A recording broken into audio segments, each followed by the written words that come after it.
Hey guys, how you been doing? This is going to be on the Kali Oracle. I've been dying to show you this. It's a really kind of aggressive deck. If you know anything about Kali, she's sort of an aggressive goddess. The artist or creator, Alana Fairchild, also did the Kuan Yin Oracle, which is one of my favorite decks. I'm a huge Kuan Yin fan. So I'm going to show you guys that deck later on in the future, but I wanted to show you this one because I haven't done a darker deck recently.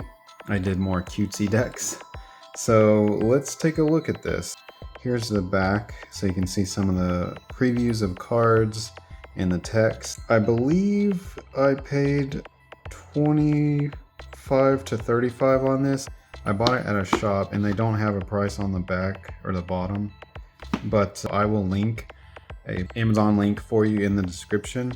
So if you want to get it, you can get it. Here's the box. These types of box sets, the ones by Alana Fairchild, they often have really nice booklets because of the size. So you can see how thick it is. Decent sized booklet. It's full color on the back, front and back. The inside's black and white. And here are the backings. I love this kind of purple velvety tone. Very interesting backing. And we'll go ahead and go through them. They should be in order, so this will be in order. You can see this is Smashan. I don't know any meanings because I'm not familiar with Kali. I don't know like what these words mean or the lore really. I know the basic lore about her, but I'm a noob when it comes to Kali, so I won't elaborate too much. We'll just go through them, which I think you guys like better anyways if I don't talk too much. This is Vishvamata. Love the color on these. They're actually very vibrant cards, even though the tone is sort of dark and aggressive. There's a lot of bright, like even the blues, they have this richness, and then the eye is so bright it like pierces through the blue. Really cool. Kala Tahara. But look at the purples, the deep blues, and she's still got the eye there. Kali tends to appear as having blue skin, but not always. Kali Mahamaya. I love lotus flowers. And they show up in a lot of both Asian and Indian or also Hindu like imagery. So I like that. I like that the lotus flower, it's also an Egyptian imagery. They have a different type of lotus, but the blue Nile lily shows up in their culture. So it's like, I just love lotus flowers, all the different types, and they show up a lot in different cultures. This is Guna Tantrika. It's got some symbols and this strange breaking like blood moon.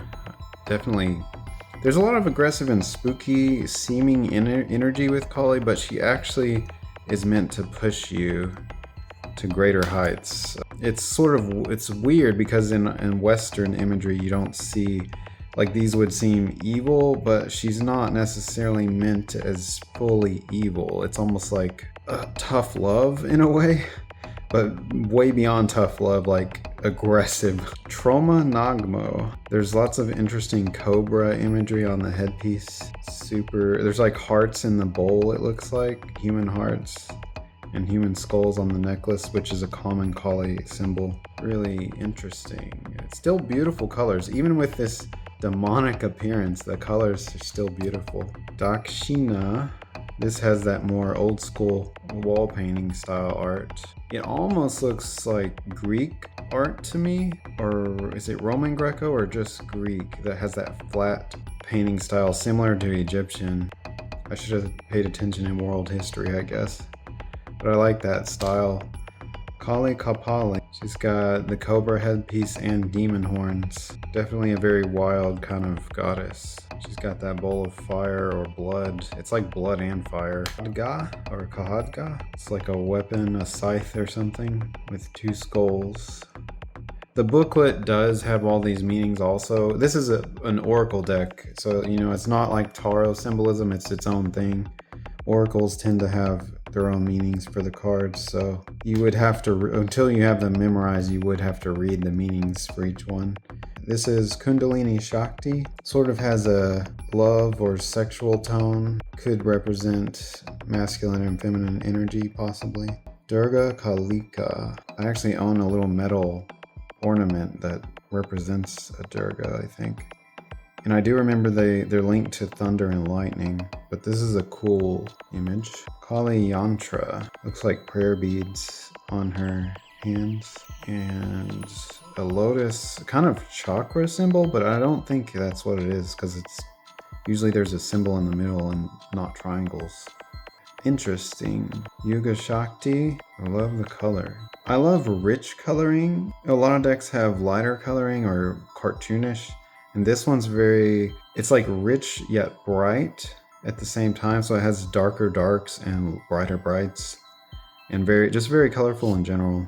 I know I've said that a million times, but I really do like this deck. Bhadra Kali or Bahadra Kali. I don't know how to pronounce it. Beautiful headpiece. I love that cobra headpiece that they kind of use in multiple images. Like, it's really ornamental and pretty, even though snakes are aggressive. Mahavidya looks like a tongue is on this blood bowl thing with the weapon and a lotus. Oops, sorry, I'm not paying attention to the phone. I'm so ingrained in the cards. I didn't realize I was off center. That one's really interesting and pretty. Mahakali. Uh-oh, my cat decided to join us. Hey, bro, you cannot come up here. Nope. He woke up and decided he hears me doing something, so he's gonna interrupt. Nope. So Mahakali is a version of her with 8 arms, and she's got the weapons in some, the flame offering bowl in one, a skull with hair still on it and skin. It's sort of a half rotted away face, basically. Pretty graphic, and some pretty lotus flowers. That's one thing that interests me about this goddess figure is it's like very graphically aggressive, and yet also, there's these beautiful aspects of the imagery too, like lotus flowers, like gentleness basically. This is Blue Tara. Now, if you know anything about certain sectors of Buddhism, there's different Taras that are all goddesses. There's a green Tara, a white Tara. This is the Blue Tara. And they're each linked to different things. I think the green Tara is sometimes linked to Kuan Yin. I may be wrong there, but it's interesting how there's some overlap in these different cultures and religions that use similar symbolism. But yeah, she's got lotus flowers, and she looks much more peaceful than the other Kalis. This is Lalita Tripura Sundari. She looks like a more human form of Kali, maybe the pre-goddess form of her or something. Anyone who's actually knowledgeable about this is probably cringing the whole time. I apologize, because I don't know much about her, like the actual historic meanings behind a lot of this, but I can appreciate the beauty of it, and I'm planning to learn more. This deck's definitely going to be used. This is Bhuvaneshwari, but yeah, I do apologize to anyone that's like, oh my god, he's got this so wrong, but very beautiful nonetheless. Chinamasta, or Kinamasta, it's probably Chinamasta. It's a beheaded version. Almost looks like a statue the way it is flat in the internal part. Like, it looks like stone, and yet it's bleeding. Very pretty though, the colors. I love this flaming orange background. Bhairavi Yogini, or Bhairavi Yogini. It's got one of those sort of chakra-esque symbols, like the lotus petal symbols on the skull, and a beautiful lotus flower beneath it. I'm filming with a new light, a ring light that I never used before. So I think the lighting is going to be better from now on, which is great for you guys. But it covers the phone in a way that makes it hard for me to stay centered. So if I get off center, let me know in the comments. You don't have to be mean about it, but I'll try to find a way to fix it in the future. This is Duhamavati, or Dumavati. I never know if you pronounce the H or not in these, or if it's silent. In English, it would be silent. So it'd be like Damavati or Dumavati. But this one looks like a death version, like a more Reaper-esque version of Kali. Very cool. Bagalati. This has beautiful gold and green tones. I'm letting my cat stay here, so hopefully he doesn't bother you guys. I just now noticed there's another tongue there. I'm not sure if those are... That doesn't look like a human tongue. I said it was a human tongue earlier. It's probably cattle. It's got the shape of a cow tongue, if you ask me, but I could be totally wrong. I wonder what the significance is there. Oh, probably ox. Isn't the ox important historically? I would have to research it. This is my tongue. There's a little parrot there, and some symbolism on the hand, one of the hands, and a weapon. Really pretty. Kamala Devi. I like how the headpiece is supernatural, like it's floating in pieces without touching anything. It's not attached, it's literally hovering in place. Very supernatural. And it's got a pretty lotus flower in the image. Shadashi. This is a red version, which we haven't, I don't think we've seen a red Kali yet. And these may not specifically be Kali, these could be sub figures like other deities linked to her. Once again, I don't know. With the arms and everything, I'm assuming there's some link to Kali. I don't know if it's meant to be a version of her or not, but it's a beautiful image. The way they contrast the colors in every card is perfect, like blue and red are a good contrast with that yellow and white accented clothing on her. Sri Bala. This looks like maybe a devotee or something. Got some beautiful colors. Guya Kali or Goya Kali. She's got blood on the blade, so she's been beheading people. She's so beautiful, yet so terrifying. Devi Ma Kali. It's like a baby Kali, maybe? Nitya Kali. You've got moon cycles around it, so that's interesting. And some sacred geometry in the middle. Interesting. Chamunda. That's terrifying. It's some kind of death figure, I guess. It looks a lot like or makes me think of the thing in Death Note. It's an anime with this grinning demon thing, the Shinigami or whatever they're called. But yeah, it reminds me of that spirit. I wonder I might have to look all these up. I mean, I can't, it'd take too long to do it all in the video, but would be interesting. This is Kalaratri, or Tiri maybe, at the end. Beautiful though. Got some lunar vibes because of the moon. Anahata Kali, another chakra symbol in the middle. That's interesting. Kurukula. Ooh, I like this archery symbolism.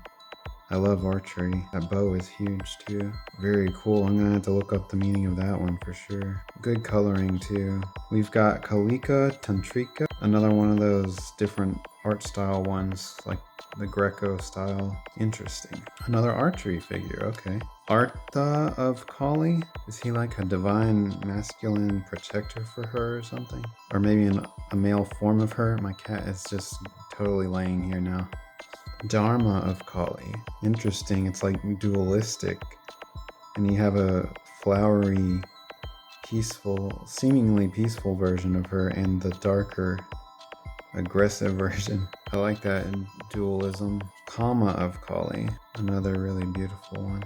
Sorry for the wobbling of the camera. I'm getting used to this tripod. I have to try not to touch it. Moksha of Kali. It's like a blooming lotus with pollen stamen on it. A Shakti. Pretty coloring in the background. Krishna or Krishnau. It's interesting that he has two heads. It's like a warrior. We have Kali Kalmasa Nasini. Another archer. I like that bow. And the headpiece. The horns are cool. And the sunset, like just the background sunsets and lighting in all these is really beautiful. I like that a lot. Guari Devi or Guari Devi. It's pretty. And the final card is Bhavatarini or Bhavatarini. Some kind of flower, possibly rose petals or some other flower. It's really pretty. And that is all the cards. It's a 44 card deck, so, you know, Oracle decks tend to have less cards than the regular Tarot. But yeah, I think this is a beautiful deck. The booklet that comes with it is nice and thick, so you can read everything about each card. I think 31 was the one I was curious about. Yeah, her unerring instinct for spiritual protection arises spontaneously, even when we do not realize we need it. Sometimes we don't realize how far we've become entangled in that which is not good for us. We do not realize we need Kali's powerful intervention. Knowing what to allow and what to fight for or against requires wisdom.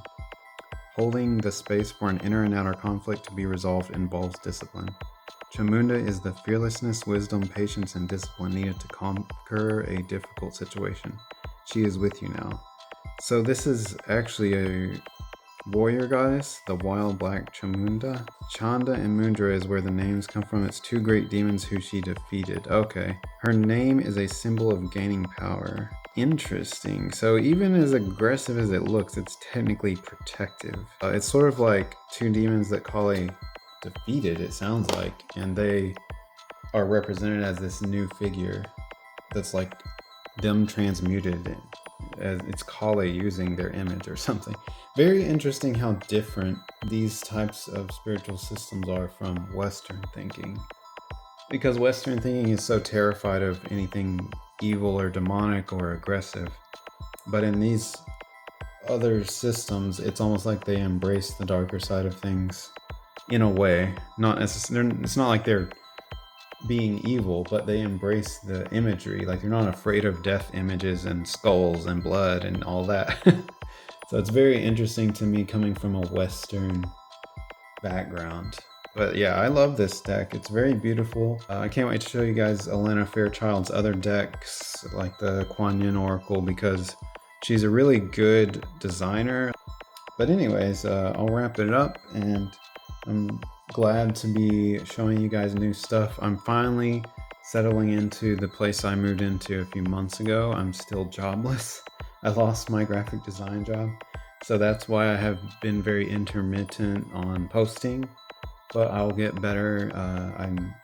I have enough money now to kind of get by a couple more months, even if I stopped driving Uber or anything to make money. So I'm gonna try to just really focus on YouTube during that time and crank out as much as I can, because my dream would be that YouTube sustained me without me having to work other jobs and struggle so much, because it is a bit of a struggle. My rent is a lot of money.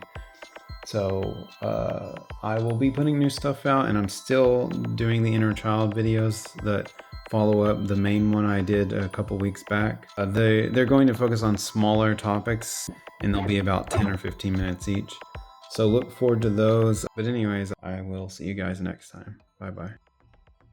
Hey guys, if you like the song in the video, you can check it out, because it's a new music project I have called Dreamwolf. The link to my bandcamp is in the video description. Thanks for watching.